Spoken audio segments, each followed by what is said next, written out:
ടോക്സിലേക്ക് ഏവർക്കും വീണ്ടും സ്വാഗതം. ഇന്ന് വീണ്ടും പ്രധാനപ്പെട്ട കേരളത്തിലെ പൊതുവിദ്യാഭ്യാസ ക്ഷേമ പദ്ധതികളെ കുറിച്ചുള്ള വീഡിയോ ആണ്. വളരെ ഇമ്പോർട്ടൻ്റ് ആണ്. തീർച്ചയായും എല്ലാവരും കേൾക്കാൻ ശ്രമിക്കുക. ഫസ്റ്റ് പദ്ധതി കളിപ്പാട്ടം. പുതിയ പഠന രീതികൾ പരിചയപ്പെടുത്തുന്നതിന് അധ്യാപകർക്കായിട്ട് SCERT തയ്യാറാക്കിയിട്ടുള്ള കൈപ്പുസ്തകമാണ് കളിപ്പാട്ടം എന്നത്. ചെറിയ കുട്ടികൾക്കുള്ള ഒരു പദ്ധതി ആയിരിക്കും എന്നാണ് ഈ പേര് കേൾക്കുമ്പോൾ നമ്മൾ ശ്രദ്ധിക്കുക. പക്ഷെ തീർച്ചയായും കളിപ്പാട്ടം എന്ന് പറയുന്നത് അധ്യാപകർക്കായി തയ്യാറാക്കിയ കൈപ്പുസ്തകമാണ്. പുതിയ പഠന രീതികൾ, കളിയിലൂടെയുള്ള പഠന രീതികൾ അധ്യാപകരെ പരിചയപ്പെടുത്തുന്നതിനാണ് കളിപ്പാട്ടം. കളിയിലൂടെയുള്ള പഠന രീതികൾ അധ്യാപകരെ പരിചയപ്പെടുത്തുന്നതിനാണ് കളിപ്പാട്ടം എന്ന കൈപ്പുസ്തകം. കൗമാരസ്ഥൗല്യം. കൗമാരക്കാരായ സ്കൂൾ കുട്ടികളെ ജീവിതശൈലീ രോഗത്തിൽ നിന്ന് സംരക്ഷിക്കുന്നതിനായി ഭാരതീയ ചികിത്സാ വകുപ്പ് ആരംഭിച്ച പദ്ധതിയാണ്. ഇതൊരു സൗജന്യ പദ്ധതിയാണ്. ഇതനുസരിച്ച് 10 വയസ്സിന് മുകളിലുള്ള കുട്ടികൾക്ക് ആയുർവേദ മരുന്ന് കൊണ്ടുള്ള തിരുമ്മൽ, യോഗ ഇതൊക്കെ അടങ്ങുന്ന ഒരു പാക്കേജ് നൽകുകയാണ് ചെയ്യുന്നത്. കൗമാരസ്ഥൗല്യം എന്നത് സ്കൂൾ കുട്ടികളിലെ ജീവിതശൈലീ രോഗത്തിൽ നിന്നും അവരെ സംരക്ഷിക്കുന്നതിന്, 10 വയസ്സിന് മുകളിലുള്ള കുട്ടികളെ സംരക്ഷിക്കുന്നതിന് അവർക്ക് ആവശ്യമായ ആയുർവേദ പാക്കേജുകൾ, മരുന്നുകൾ, തിരുമ്മൽ, യോഗ ഇതെല്ലാം ഉൾക്കൊണ്ടുകൊണ്ടുള്ള ഒരു പാക്കേജ് തയ്യാറാക്കിയിട്ടുള്ള ഒരു പദ്ധതിയാണ് കൗമാരസ്ഥൗല്യം. വിജ്ഞാൻവാടി. പട്ടികജാതി വിദ്യാർത്ഥികളെയും യുവാക്കളെയും ആനുകാലിക വിജ്ഞാന സമ്പാദനത്തിനു പ്രാപ്തരാക്കി ഓൺലൈൻ അപേക്ഷ സമർപ്പിക്കാനുള്ള സൗകര്യം ഉൾപ്പെടെ ഒരുക്കി സ്ഥാപിച്ച കേന്ദ്രങ്ങളാണ് വിജ്ഞാൻവാടികൾ. പട്ടികജാതി സങ്കേതങ്ങളോടനുബന്ധിച്ചാണ് ഈ കേന്ദ്രങ്ങൾ പ്രവർത്തിച്ചു വരുന്നത്. വിജ്ഞാൻ നൽകാൻ വേണ്ടിയുള്ള, അതായത് പട്ടികജാതി വിദ്യാർത്ഥികളെയും യുവതികൾക്കും അത്യാവശ്യമായ ആനുകാലിക വിജ്ഞാന സമ്പാദനത്തിനും അതുപോലെ തന്നെ ഓൺലൈൻ അപേക്ഷകൾ എങ്ങനെ സമർപ്പിക്കും, അവ എങ്ങനെ അപ്ലൈ ചെയ്യും എന്നൊക്കെ അവരെ പഠിപ്പിക്കാൻ വേണ്ടിയുള്ള കേന്ദ്രങ്ങൾ, അതിനു വേണ്ടിയുള്ള സ്ഥാപിച്ച കേന്ദ്രങ്ങളാണ്. തീർച്ചയായും ഇത് പട്ടികജാതി സങ്കേതങ്ങളോടനുബന്ധിച്ചാണ് ഇത്തരം സ്ഥാപനങ്ങൾ പ്രവർത്തിച്ചു വരുന്നത്. സ്മൈൽ പദ്ധതി. SMILE sports ministers infrastructure lead to excellence. Sports ministers infrastructure lead to excellence. പൊതുജനങ്ങൾക്ക്, പ്രത്യേകിച്ച് കുട്ടികൾക്ക് ഗുണമേന്മയുള്ള സ്പോർട്സ് അവസരം നൽകിക്കൊണ്ട് ഗ്രാമപ്രദേശങ്ങളിലെ കായിക താരങ്ങളെ വളർത്തിയെടുക്കാനുള്ള പദ്ധതിയാണ് സ്മൈൽ പദ്ധതി.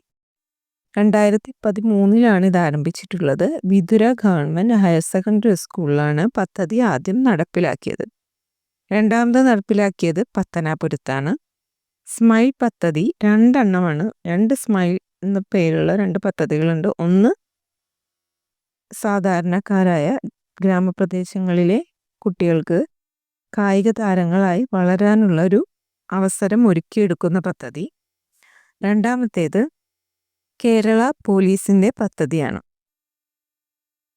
നെക്സ്റ്റ് വൺ നൈപുണ്യ.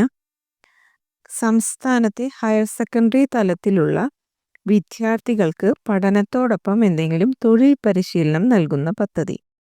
നൈപുണ്യം, ഏതെങ്കിലും ഒരു കഴിവിൽ നൈപുണ്യം നേടുക. പഠനത്തോടൊപ്പം തന്നെ തൊഴിൽ പരിശീലനം. സംസ്ഥാനത്തെ ഹയർ സെക്കൻഡറി തലത്തിലുള്ള വിദ്യാർത്ഥികൾക്കാണ് നൈപുണ്യ പദ്ധതി. അതുല്യം. സംസ്ഥാന സാക്ഷരതാ മിഷന്റെ നേതൃത്വത്തിൽ എല്ലാ പഞ്ചായത്തിലും നടപ്പാക്കുന്ന പദ്ധതിയാണ് അതുല്യം. അതുല്യം എല്ലാ പഞ്ചായത്തിലും നടപ്പിലാക്കുന്ന സംസ്ഥാന സാക്ഷരതാ മിഷന്റെ പദ്ധതിയാണ്. അതായത് എല്ലാവർക്കും വിദ്യാഭ്യാസം, സാക്ഷരത എല്ലാവരും നേടുക എന്ന ഉദ്ദേശത്തോടു കൂടി നടപ്പാക്കുന്ന പദ്ധതിയാണ് Athulyam. KESRU, Kerala self employment scheme for registered unemployed. KESRU means Kerala self employment scheme for registered unemployed. Registered ചെയ്തിട്ടുള്ള അൺഎംപ്ലോയിഡ് ആയിട്ടുള്ള ആളുകൾക്ക് വേണ്ടിയാണ്. അതായത് എംപ്ലോയിഡ് ആയിട്ടുള്ള എന്നാൽ എംപ്ലോയ്മെൻറ്റ് എക്സ്ചേഞ്ചുകളിൽ പേര് രജിസ്റ്റർ ചെയ്തിട്ടുള്ളവർക്ക് സ്വയം തൊഴിൽ ആരംഭിക്കുന്നതിന് സബ്സിഡി നൽകുന്ന ഒരു പദ്ധതിയാണ് കെസ്റു എന്നത്. Next one Aswas. വിദ്യാഭ്യാസ അവകാശ നിയമപ്രകാരം 6 മുതൽ 8 വരെ ക്ലാസ്സുകളിൽ പഠിക്കുന്ന കുട്ടികൾക്ക് കായിക ആരോഗ്യ വിദ്യാഭ്യാസം എന്നിവ ലഭ്യമാക്കേണ്ടതുണ്ട്. ഇതിൻ്റെ അടിസ്ഥാനത്തിൽ തിരഞ്ഞെടുത്ത സ്കൂളുകളെ arts, sports, work education and school കേന്ദ്രങ്ങളാക്കിയിട്ട് ഉയർത്തുന്ന പദ്ധതി. സാധാരണ സ്കൂളുകളിൽ ആർട്സിൻ്റെയും സ്പോർട്സിൻ്റെയും വർക്ക് എഡ്യൂക്കേഷൻ്റെയും കൂടുതൽ പ്രവർത്തനങ്ങൾ ഉൾക്കൊള്ളിച്ചുകൊണ്ടുള്ള, അതായത് കലാ കായിക ആരോഗ്യ വിദ്യാഭ്യാസം പ്രാധാന്യം നൽകിക്കൊണ്ട് സ്കൂളുകളെ ഉയർത്തുക, അതാണ് ആശ്വാസ് എന്ന പദ്ധതി. ആശ്വാസ് എന്ന പേരിൽ നമുക്ക് അറിയാം, അതായത് സ്കൂളുകളിൽ മുഴുവൻ സമയ പഠനമാണ്. അതിൽ നിന്നൊരു ആശ്വാസം കുട്ടികൾക്ക് ലഭിക്കാനായി ആർട്സ്, സ്പോർട്സ്, വർക്ക് എക്സ്പീരിയൻസ് തുടങ്ങിയവ ആഡ് ചെയ്യുക. അതിന് ഇമ്പോർട്ടൻസ് വെറുതെ ആഡ് ചെയ്യുകയല്ല, അതിന് ഇമ്പോർട്ടൻസ് കൊടുത്തുകൊണ്ടുള്ളൊരു പഠനത്തിന് അവസരം നൽകുക, അത് സെലക്ട് ചെയ്ത സ്കൂളുകളിൽ. അപ്പോൾ അവിടുത്തെ കുട്ടികൾക്കൊരു ആശ്വാസമായിരിക്കും. അങ്ങനെ കണക്ട് ചെയ്യാവുന്നതാണ് ആശ്വാസ് എന്ന പദ്ധതി. സ്നേഹപൂർവ്വം. മാതാപിതാക്കളിൽ ഒരാൾ മരിക്കുകയും ജീവിച്ചിരിക്കുന്നയാൾക്ക് കുട്ടികളെ സംരക്ഷിക്കാൻ സാമ്പത്തിക സ്ഥിതി ഇല്ലാതാവുകയും ചെയ്യുന്ന വീടുകളിലെ കുട്ടികൾ അനാഥാലയങ്ങളിൽ തള്ളപ്പെടാതെ അവരുടെ കുടുംബ അംഗങ്ങളുടെ സംരക്ഷണതയിൽ വളർന്ന് വിദ്യാഭ്യാസം നേടുക എന്ന ഉദ്ദേശത്തോടെ പ്രതിമാസ ധനസഹായം അനുവദിക്കുന്ന പദ്ധതിയാണ് സ്നേഹപൂർവ്വം എന്നത്. 2013 നവംബറിലാണ് ആരംഭിച്ചിട്ടുള്ളത്. കോവിഡ് കാലത്ത് ഒരുപാട് കുട്ടികൾക്ക് ഈ ഒരു പദ്ധതി, കോവിഡിന് ശേഷം ഈ പദ്ധതി ഉപകാരപ്രദമായിട്ടുണ്ട്. മാതാപിതാക്കളിൽ ഒരാൾ മരിക്കുകയും മറ്റേയാൾ അതിനുള്ള കുട്ടിയെ നോക്കാനുള്ളൊരു ശേഷിയില്ലാത്ത വ്യക്തിയാണെങ്കിൽ പ്രതിമാസ ധനസഹായം അവർക്ക് സ്നേഹപൂർവ്വം നൽകുകയാണ് എന്ന് മനസ്സിൽ കരുതുക.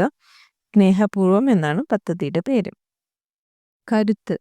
പെൺകുട്ടികൾക്ക് ആയോധന കലകളിൽ പരിശീലനം നൽകി അവരിൽ ആത്മധൈര്യവും സുരക്ഷിതത്വ ബോധവും വർദ്ധിപ്പിക്കാൻ ഉദ്ദേശിച്ചുകൊണ്ടുള്ള കേരള വിദ്യാഭ്യാസ വകുപ്പ് നടപ്പിലാക്കുന്ന പദ്ധതിയാണ് കരുത്ത്.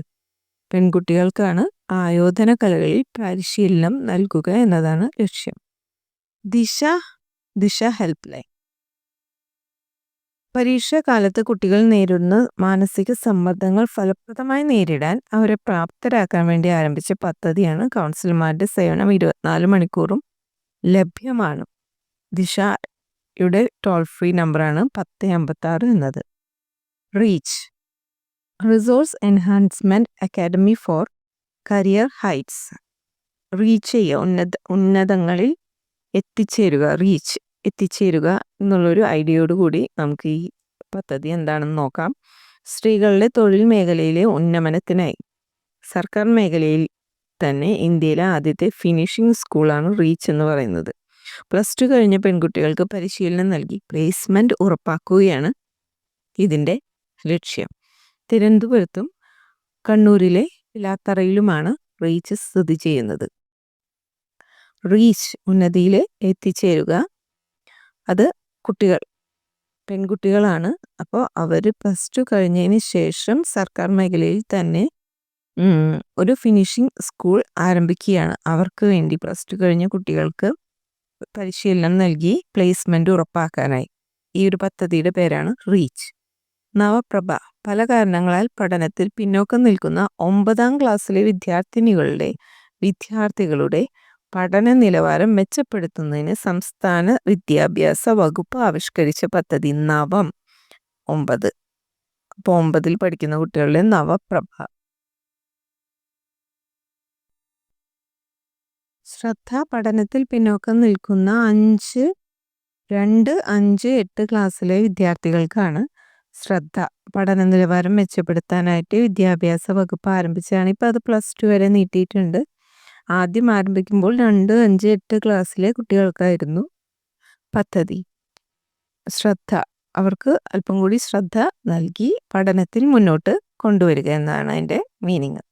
ശ്രദ്ധ മികവിലേക്ക് ഒരു ചുവട് എന്നതാണ് പദ്ധതിയുടെ ആപ്തവാക്യം എന്ന് പറയുന്നത്. ശ്രദ്ധ മികവിലേക്ക് ഒരു ചുവട്. ശുഭയാത്ര കേരള പോലീസും സ്കൂൾ കുട്ടികളും ചേർന്ന് നടത്തുന്ന റോഡ് സുരക്ഷാ അവബോധ പദ്ധതിയാണ് Shubhayatra. Student police cadet project SPCP 2010 നിലവിൽ വന്നിട്ടുള്ളത്. ഈ കുട്ടികളും കേരള പോലീസും ഒന്നിച്ച് ചേർന്നുള്ള പദ്ധതിയാണ് ശുഭയാത്ര എന്നത്. യാത്ര ശുഭമാകാനും അപകടങ്ങളില്ലാതിരിക്കാനും അവർക്ക് യാത്ര ചെയ്യുന്നവർക്കും ഡ്രൈവേഴ്സിനും ആവശ്യമായ സുരക്ഷാ ബോധവൽക്കരണം നടത്തുകയാണ് കേരള പോലീസും സ്കൂൾ കുട്ടികളും ചേർന്ന്. അതിനാൽ ആ പദ്ധതിയുടെ പേര് ശുഭയാത്ര എന്നാണ്. Last one Balamukulam. സംസ്ഥാന ആരോഗ്യ വകുപ്പ് നടപ്പിലാക്കുന്ന സ്കൂൾ തല ആരോഗ്യ പദ്ധതി. എല്ലാവർക്കും നല്ല ആരോഗ്യവും ജീവിതശൈലി രോഗങ്ങളിൽ അകപ്പെടാതിരിക്കാനുള്ള ഒരു നിർദ്ദേശങ്ങളും നൽകിക്കൊണ്ടുള്ള മികച്ച ഒരു ആരോഗ്യ വകുപ്പ് നടപ്പിലാക്കുന്ന പദ്ധതി, ആരോഗ്യ പദ്ധതി, സ്കൂൾ തല പദ്ധതിയാണ് ബാലമുകുളം എന്നത്. ഇത്രയുമാണ് പ്രധാനപ്പെട്ട വിദ്യാഭ്യാസ പദ്ധതികൾ. ഏവർക്കും ഉപകാരപ്പെടട്ടെ. നന്ദി.